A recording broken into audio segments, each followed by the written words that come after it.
પરમાર્થે જેમ શુભ ઉપયોગ અને અશુભ ઉપયોગ દ્વૈત યાદ નથી. બે પ્રકાર એમાં છે જ નહીં. શુભ ઉપયોગ ને અશુભ બે એક જ જાત છે.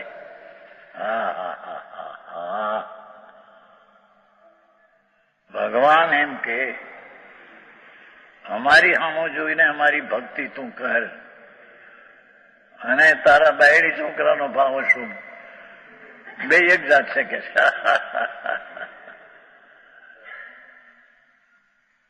દ્વૈત હયાત નથી. બે જુદા પડતા નથી કે બે બંધના કારણ અને બે દુઃખના સાધન અને વર્તમાન બે આકુરતાનું સ્વરૂપ દુઃખ સ્વરૂપ.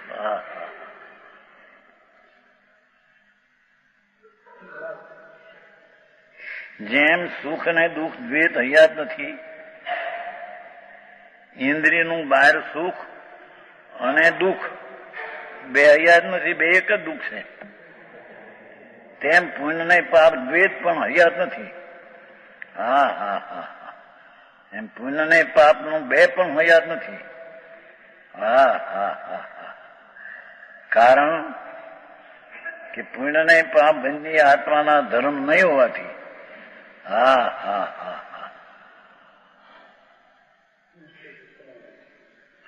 શુભ ને અશુભ ભાવ, દયા, દાન, જાત્રા, ભક્તિ, પૂજા, વ્રત એ બધો અનાત્મ ધર્મ અધર્મ છે.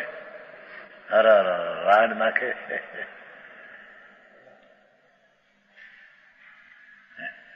જેમ પાપ છે અધર્મ, એમ શુભ ભાવ છે એ અધર્મ છે. ધર્મથી કઈ બંધન થાય? જે ભાવે તીર્થંગોત્ર બંધાય એ ભાવ પણ અધર્મ છે. અપરાધ છે. સોરસ કારણ ભાવના પણ અપરાધ છે, રાગ છે, દુઃખ છે. એ પુણ્ય ને પાપ બે માં ફેર કાંઈ નથી.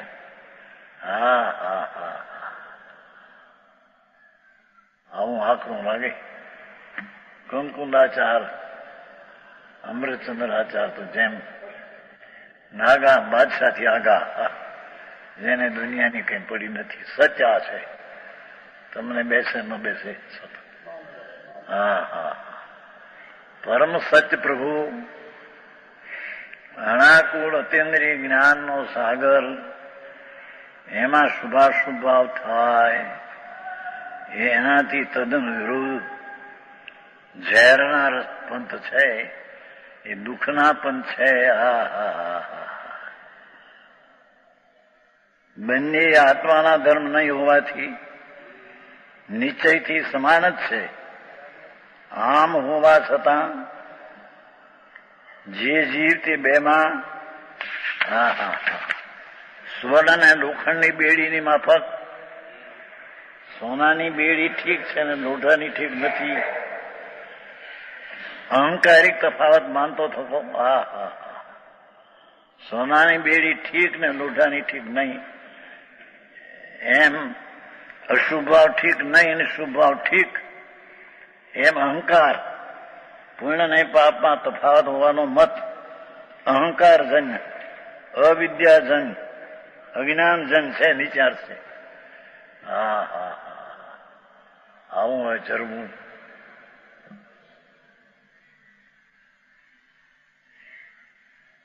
એમ કે છે કે સોનગઢ વાળામાં કે છે, પણ આ કોનો છે? કુંકુંદાચાર, અમૃતચંદ્રાચાર, એની તો ગાથાઓ છે ને એની ટીકા છે.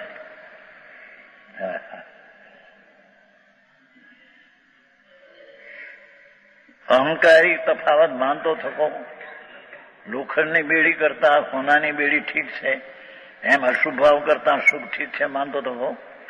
અહમ ઇન્દ્રાદિ સંપદાના કારણભૂત જો અહમ ઇન્દ્રિપદા ત્યાં સુધી લઈ ગયા.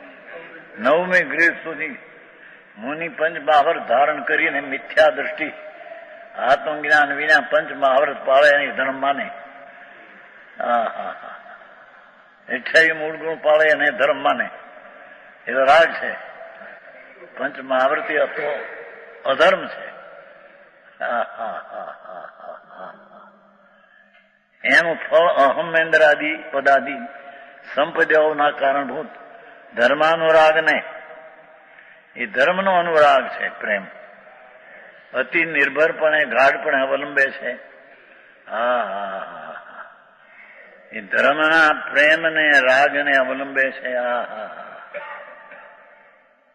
તે જીવ ખરેખર જેની ચિત્ત ભૂમિ ઉપરત હોવાથી ભૂમિ અથવા ભીત કર્મોપાધિના નિમિત્તે રંગાયેલી મલિન વિકૃત હોવાને લીધે એ શુભ ભાવને ઠીક માનનાર એને રંગાયેલી મલિન વિકૃત છે. પરંતુ જેને સદુપયોગ શક્તિનો તિરસ્કાર કર્યો છે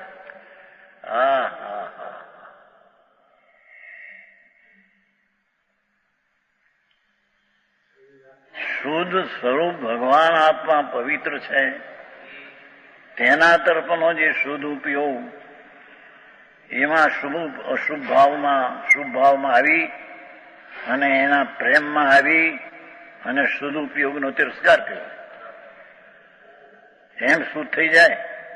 કઈ અશુભ ટાળે પછી શુભ આવે તો શુભ કરતા કરતા શુભ થાય એમ અજ્ઞાની માને. બે મિથ્યા દ્રષ્ટિ મૂંડ છે. શુદ્ધ ઉપયોગ શક્તિનો તિરસ્કાર કર્યો છે. એવો વર્તો થકો જ્યાં સુધી આ સંસારનું અસ્તિત્વ છે સંસાર પર્યંત ત્યાં સુધી સદાને માટે શારીરિક દુઃખને જ અનુભવશે. ગાથા આકરી ભારી.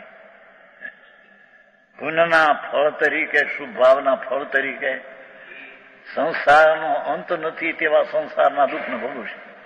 એમાં આત્માનો કાંઈ પણ લાભ થશે.